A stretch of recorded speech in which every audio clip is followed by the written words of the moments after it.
Welcome. How are you today? Good. So how many people had seen that episode before? Oh, that's great. Excellent. Welcome. I'm Stacey Wilson-Hunt from New York Magazine and Vulture. Very honored to be here to talk about Goliath with the lead actor and star and Golden Globe winner, Mr. Billy Bob Thornton.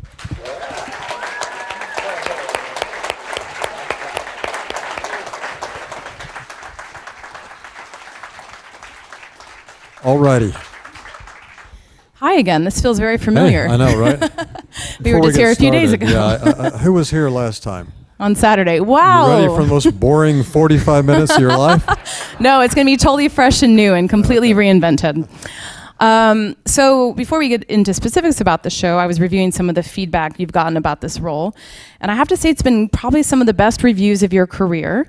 I know that we described you as the redneck Bogart, the Laurence Olivier of Arkansas, which I think is very fitting and also just very beautifully poetic. But how does it feel to have been so well received for a role like this in kind of a quirky show, quirky format, not a traditional television series?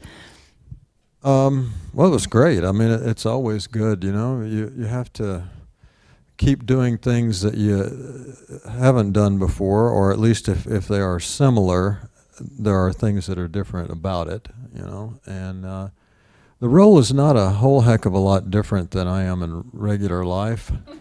Well, that was going to be one of my first questions.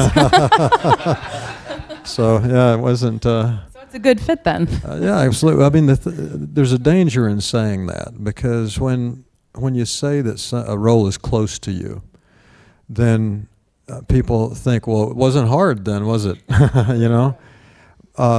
But sometimes that's even harder, you know? You never know.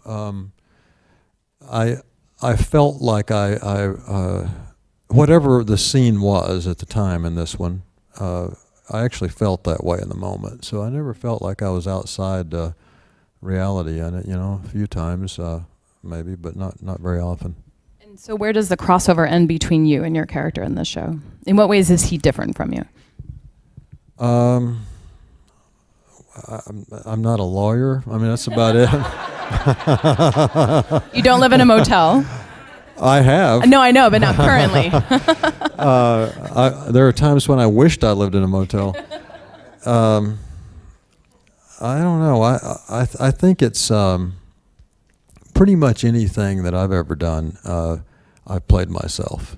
Doesn't matter what the role is, and I just think it's important to do that. I think you always have to put yourself into it, because if acting at its ultimate is supposed to be real, and you're pretending to be somebody, then it's not going to be real. And so you gotta always put yourself into it. And if you're playing Benjamin Franklin or somebody like that, then you just got to be Benjamin Franklin. I mean, that's all there is to it. I mean, that's the way I look at it, anyways. Because I think acting classes and stuff like that are valuable, because they're good places for you to get it out, you know, and to be comfortable doing it. Maybe discipline too. And discipline, yeah.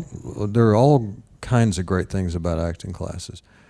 But, you know, when I was in a theater group and acting classes in the early 80s, I'm not sure I consciously thought about it, but I somehow always managed to not listen too much.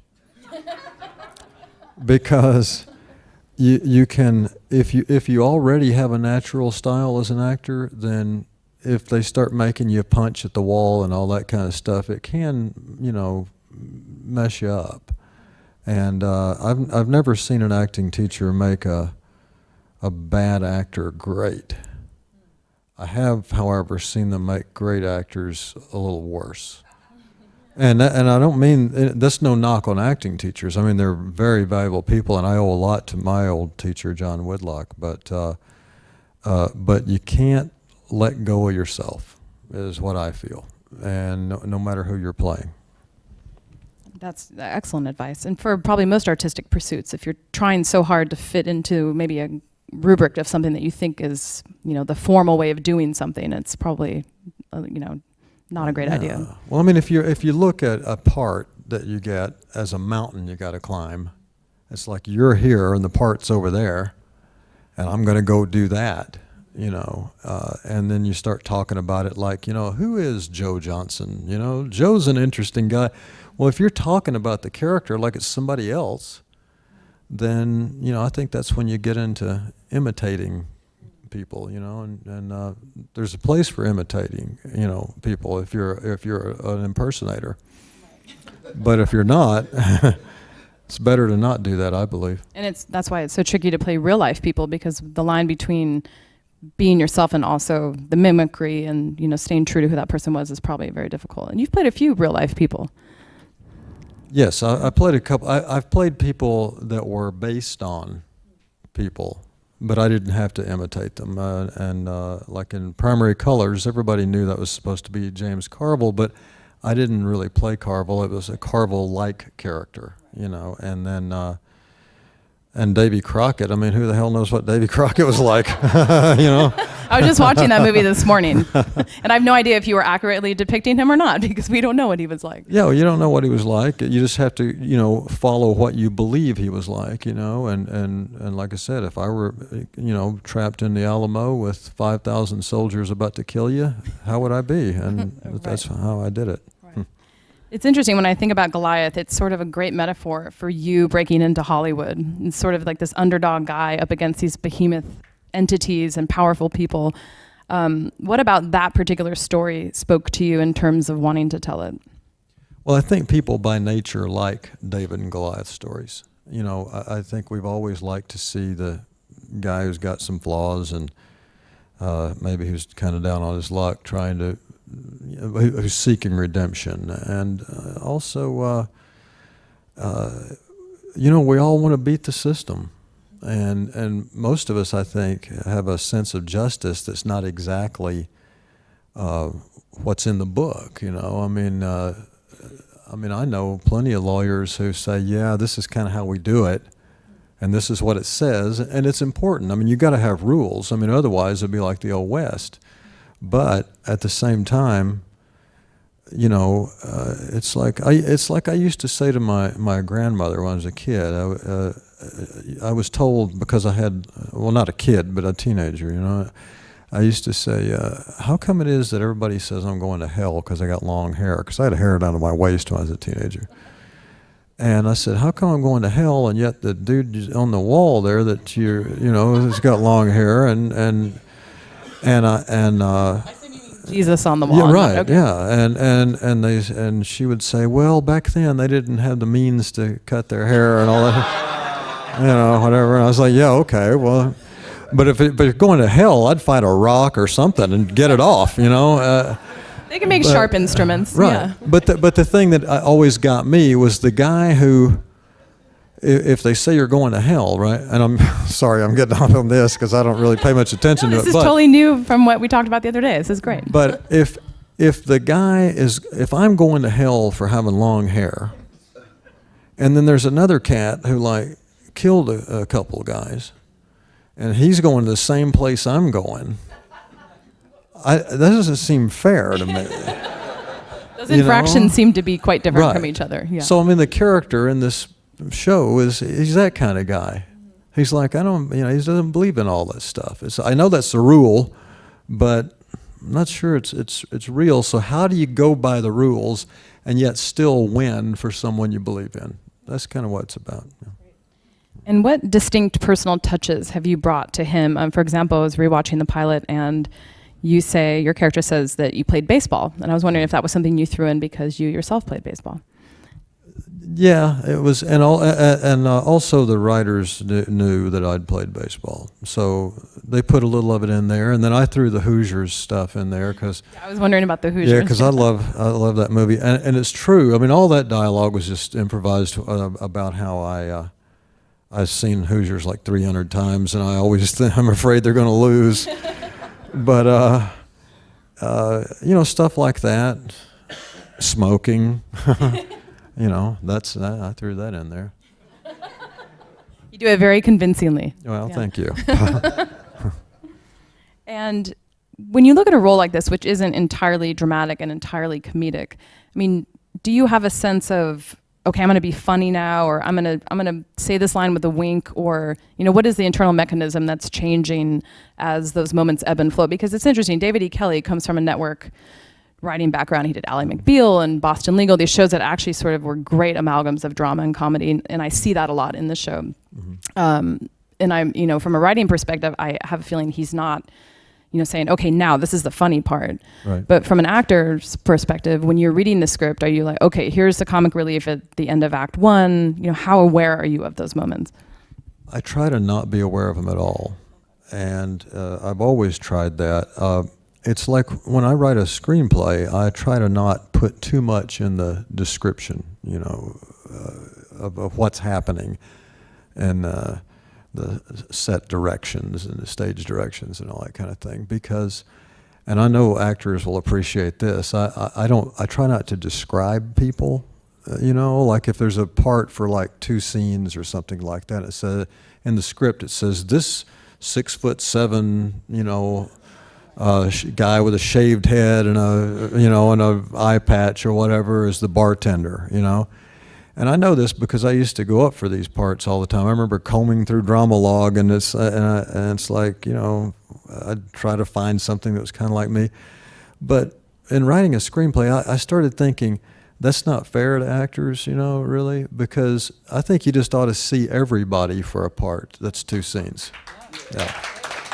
And Hollywood's certainly going through that now with trying to diversify. Absolutely. You know, make the fire captain a woman, make, you know, sure, the detective an Asian man. I mean, there shouldn't be this constriction, you know, on the page. Absolutely. And at the same time, and I only know this because I have a lot of actor friends of various religious and ethnic backgrounds and all kinds of things.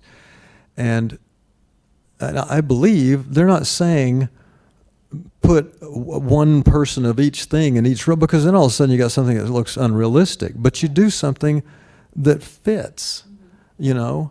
And so, like, you know, years ago, it's like Asian guys were only martial artists, you know. It's like Asian guys work at banks and all kinds of nerds. Exactly. And so I guess that's my point, is the bartender doesn't always have to be some big thug.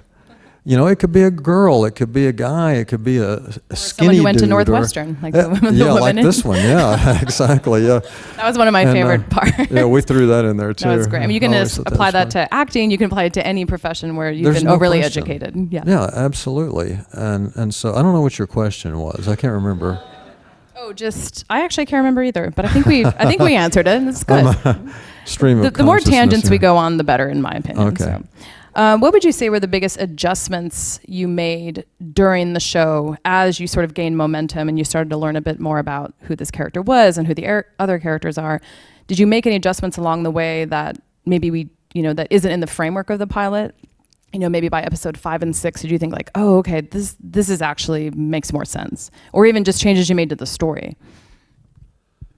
I think mostly it was just changing dialogue that sounded more like I'm saying it, and that's one of the things that I think when you're first coming up and you don't have the juice to change things, I think a lot of actors get blamed for things when it wasn't their fault, you know, because you know, if you have to say something really stupid, you just say it.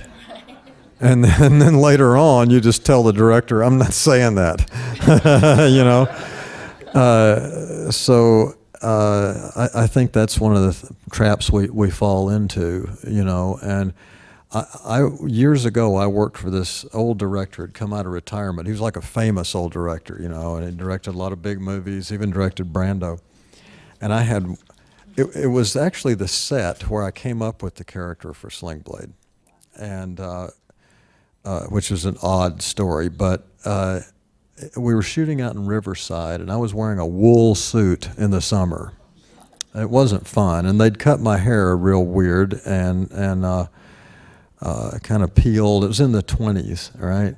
And this director, he was, you know, from the old days, so I remember one line I only had 5 or 6 lines, and one of my lines was, "You got the wrong guy," because they're holding this guy down by the railroad tracks, and I run over and I see that's not the guy.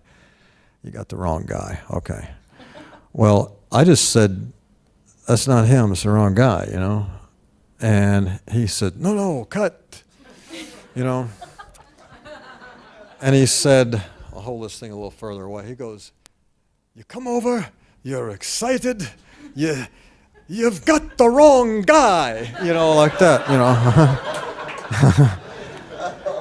And I said, well, I think I would just say you got the wrong guy.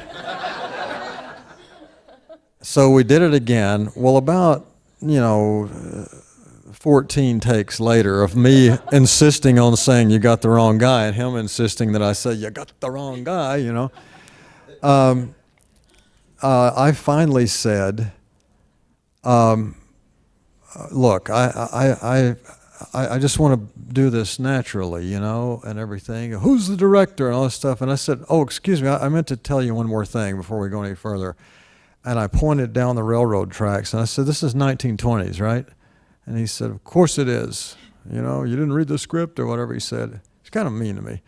But anyway, I said, well, there's a brand new car right in the shot.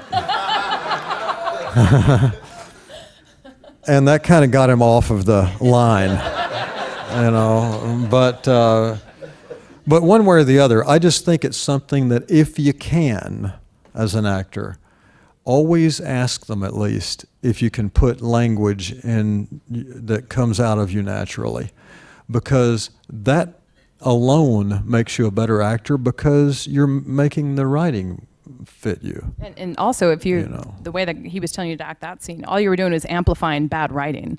I mean, it's sort of like Right. if you have writing that maybe isn't ideal, the more you cater it to yourself, maybe you'll be able to sell it better. Yes, absolutely. And there are there are a lot of friends of mine who like a friend of mine who went to Juilliard and everything. He goes, well, the way we look at it at Juilliard is that we think that you're presented with the thing, and then you do it the way it is and make it. You can make it. You have the power to make this yours or whatever. And it's like, well, I don't have the power to make, I mean, I think a bad script is a bad script. And so, and I know maybe that comes from, well, whatever, Shakespeare and all I've seen this a lot of stuff. bad movies happen to good people. I mean, how many times Oh, have you walked yeah. out of a movie and thought, God, what a waste of all the talent, you know, Sure. to be sort of held hostage Yeah. by this terrible writing. I mean, it's a Yeah. travesty. No, it really is. And, fortunately here they'd written a really good story, and I was just doing simple stuff just to make it, fall out of my mouth easier, and I think that's a good thing for anybody to do. But that's really all I did. I mean, every now and then you'd give a suggestion that, hey, maybe we shouldn't run out of here so quick or whatever it is, It helps too. You've directed and you're coming from a place of experience on that front too. Yeah, and that's hard too sometimes. But most directors, if you just explain it to them, most people are pretty open to Reasonable, hopefully. Yeah. And you mentioned improv earlier. How much would you say what we see on screen in the series is improv? I mean, was that a common thing, or was it sort of, okay, let's do this take, let's have fun, and then we'll have it, on reserve, and then we'll use it later if we feel like we need to mix it up a little? Yeah, we did quite a bit. Actually, I would say I did it. I improvised more with Nina, who played the blonde partner of mine, and that talked a lot. Yeah, she and I did quite a bit, and also Tanya, who played Brittany, my assistant there. She and I improvised some in a few scenes. It's interesting how much improvisation ends up on the floor,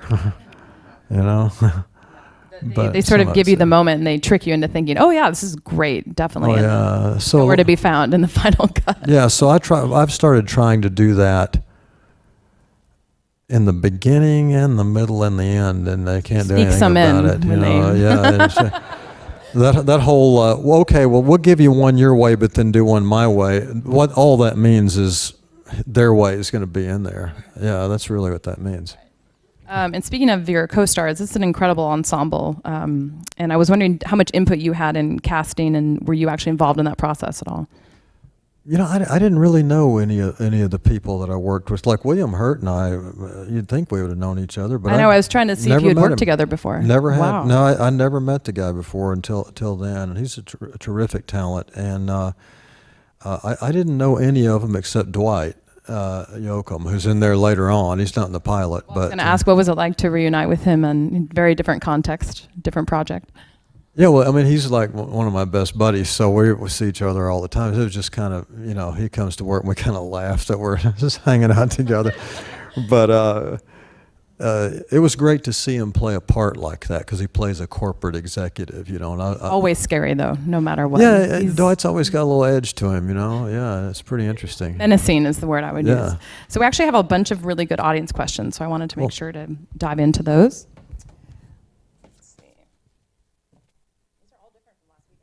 Are really good. Okay, Estelle, where's Estelle? Oh, hello. Estelle would like to know, what was the last time you had to audition for a role and what was it? That's a great question. Well, all that means is I'm getting old. That's all it means. Or you're super talented and don't have to audition very often. Well, no. I mean, here's the thing. Once you do kind of reach a certain degree of success, you don't audition anymore. And the good thing about that is that I never considered auditions as being real, and I wasn't good at auditioning, so I'm real happy about that. But I would probably say the last auditions I did were in the probably 1990-ish, maybe somewhere in there, 90, 91, and I don't remember what it would have been. Oh no, you know what? I think the last time I actually went and sat down in there with the guys who were running the thing, it was Jerry Bruckheimer and Don Simpson, and I read for that movie Daytona with Tom Cruise and Duvall. Wasn't that the name of it? Nice. It was originally called Daytona, but it was. I saw it 3 times in the right? theater. The racing movie with Duvall. Yeah. Days of Thunder. Thank you. Thank you. I think I read for that. Wow. I don't know which if it role? was the last one. It was the role that I think Randy Quaid played. Oh yeah, I remember think that. it was for that. And that would have been a huge project.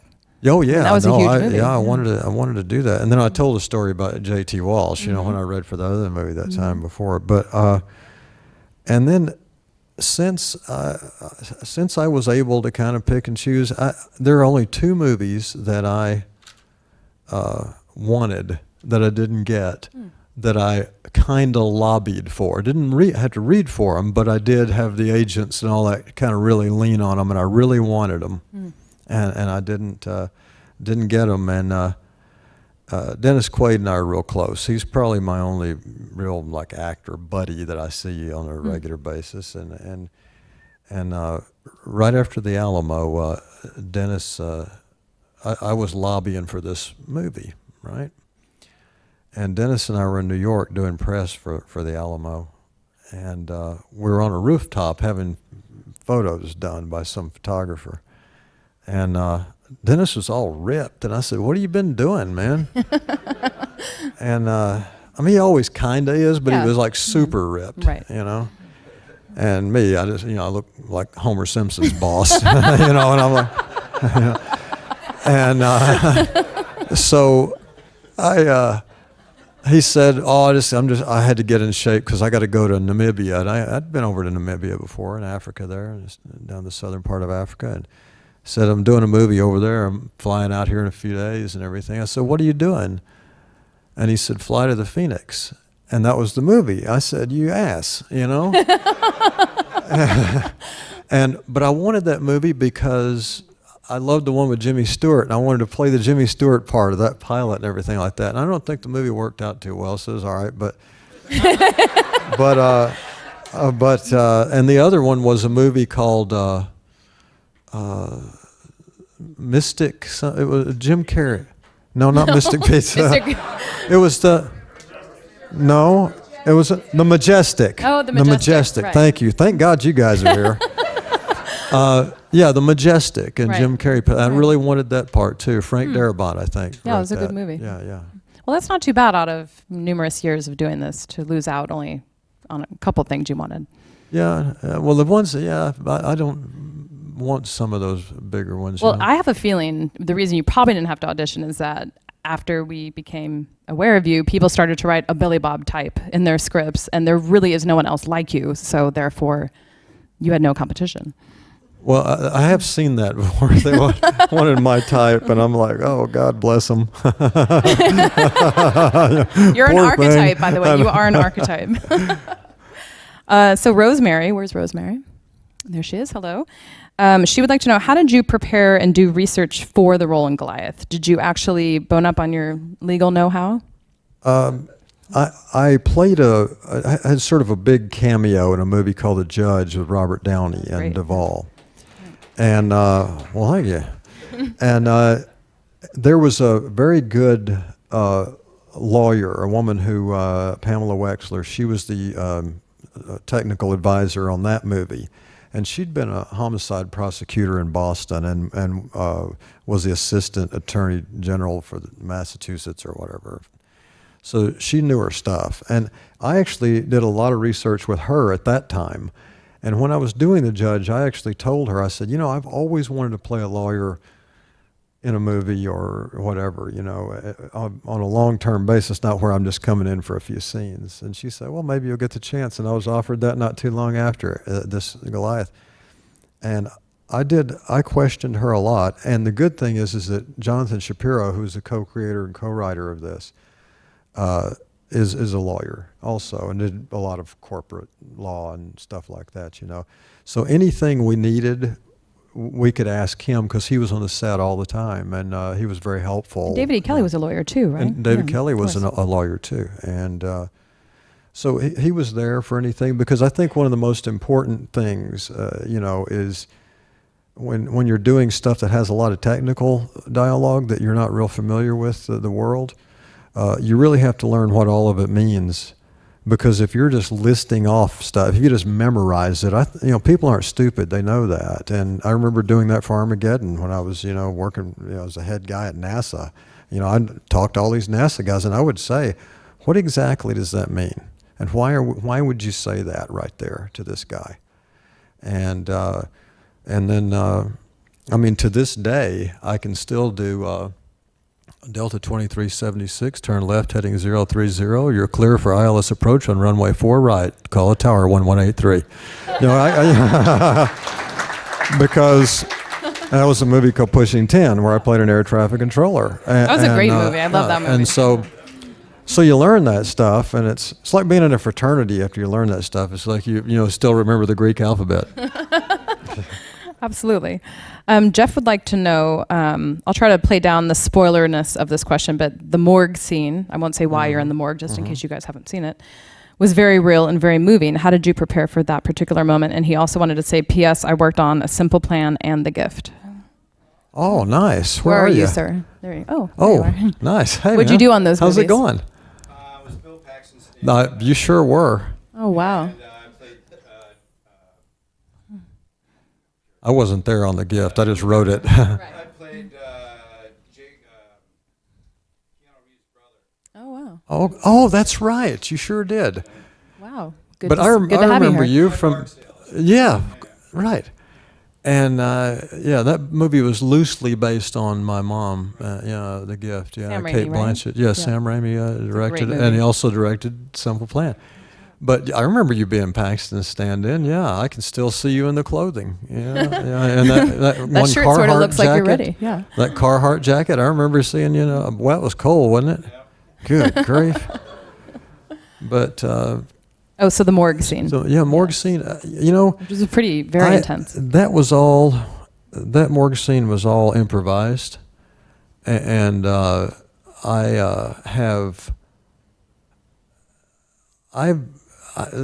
hate to. I don't want to sound like I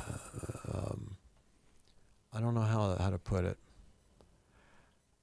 I'm not wanting any sympathy here, but I've had a very sort of eclectic life and a hard one at some points, and I've seen a few too many things that I shouldn't have seen at a young age, and So that stuff is right there all the time, you know, and so it wasn't hard, yeah, and that was it was improvised, and the person that I was in there with happened to be one of my favorites in this whole show, yeah, and somebody So it made it so sad too. I So, know. yeah.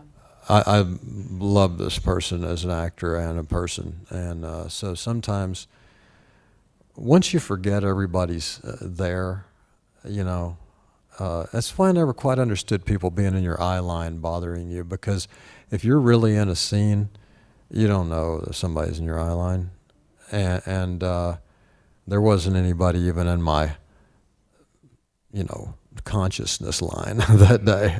It was just, I was all there with her, yeah.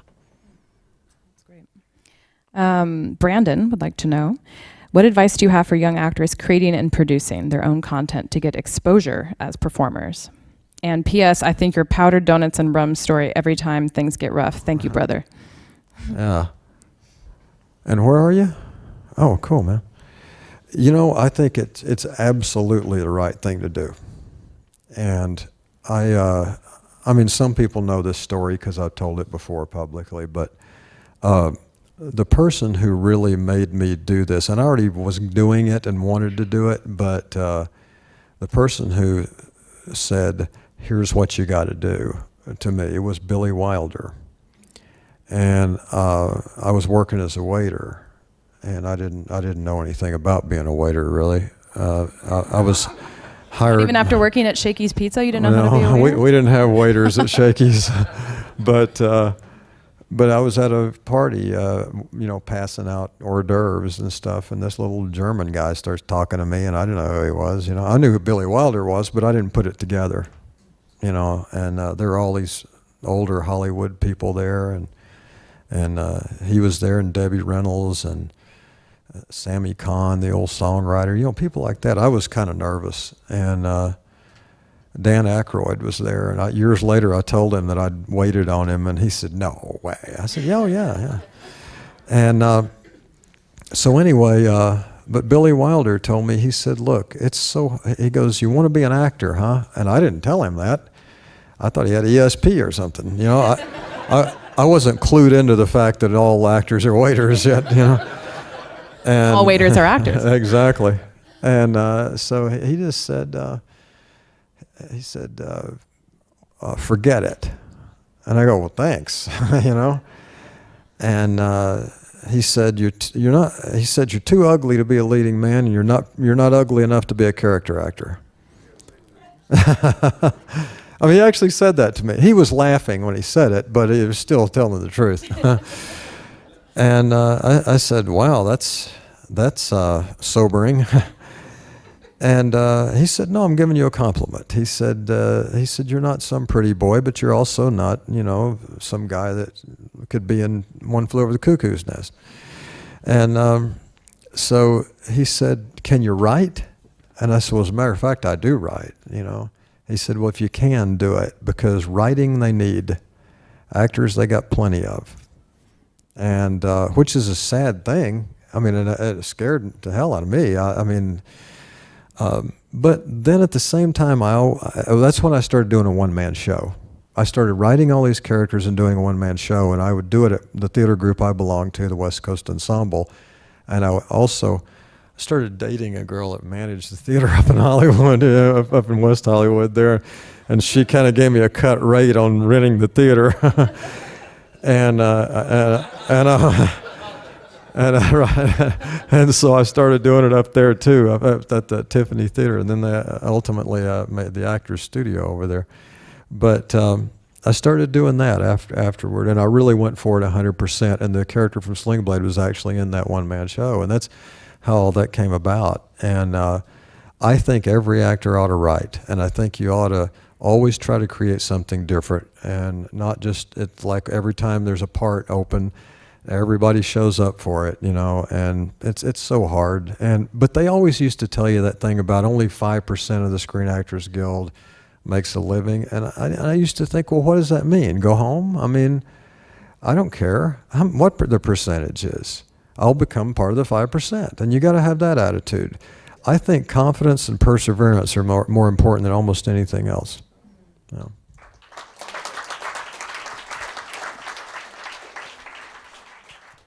Our friend Josette is back. Where's she? Oh, there you are. Hello. Oh, hey, honey. How are you?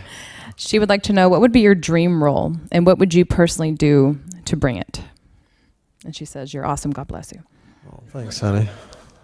You're always very sweet, honey. I've said this a million times in interviews, and nobody's called me yet. I don't know. But I have always wanted to play a teacher in a movie. I've always wanted to play like a professor in college or something like that, because it's like I always wanted to play a lawyer. I think those parts are made for actors. I think actors are teachers, and I think actors are lawyers in a lot of ways. You're trying to convince an audience, a lawyer's trying to convince a jury. And lawyers have to use a certain amount of sort of dramatics and theatrics. You did play a gym teacher, though, I have to remind you. Well, yeah, but that was kind of different. Sort of playing my dad there.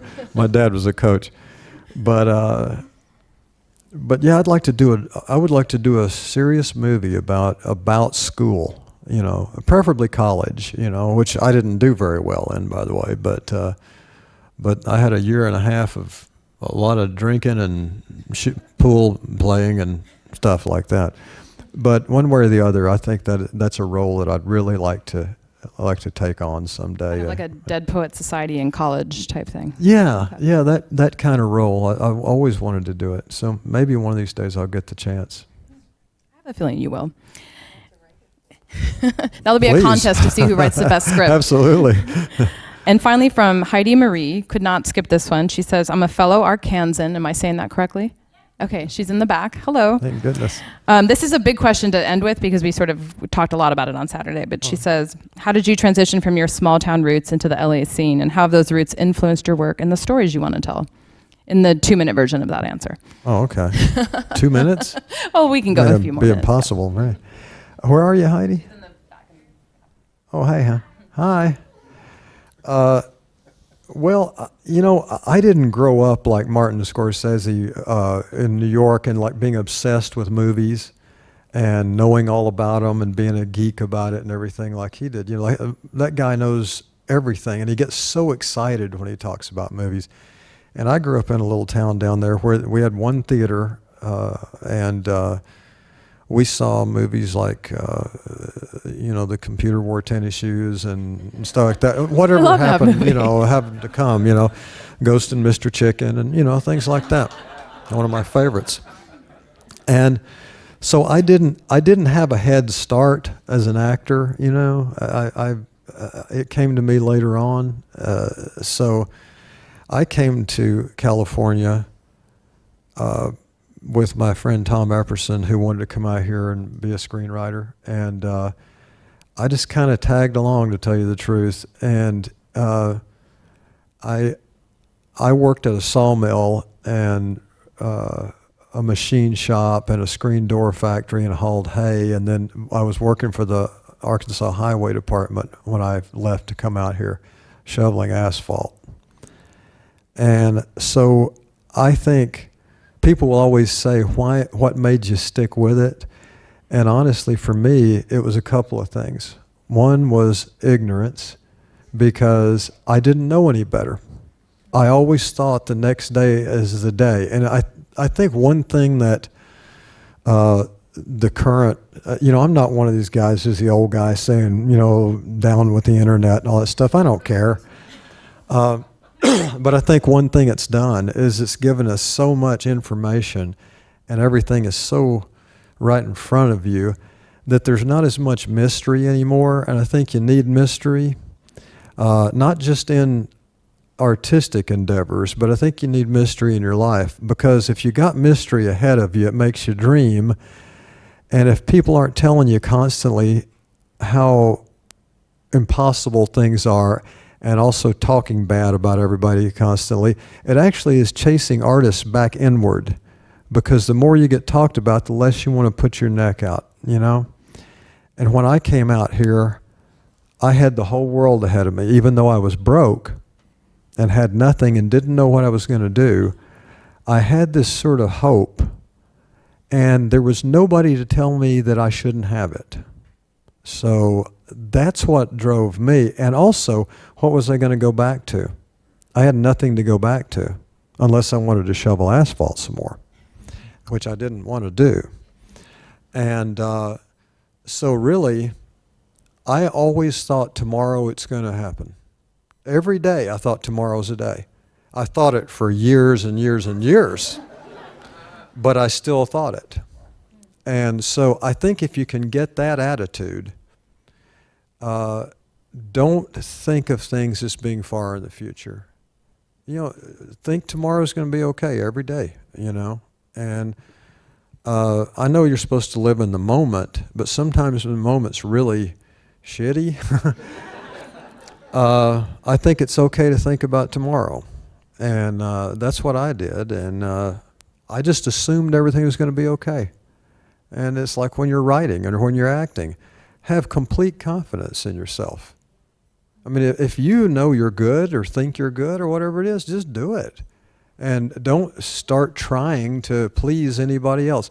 Everything you do for yourself. And then once you do it for yourself, and if other people respond to it, that's what you're looking for, obviously. You want that acceptance and you want all those things.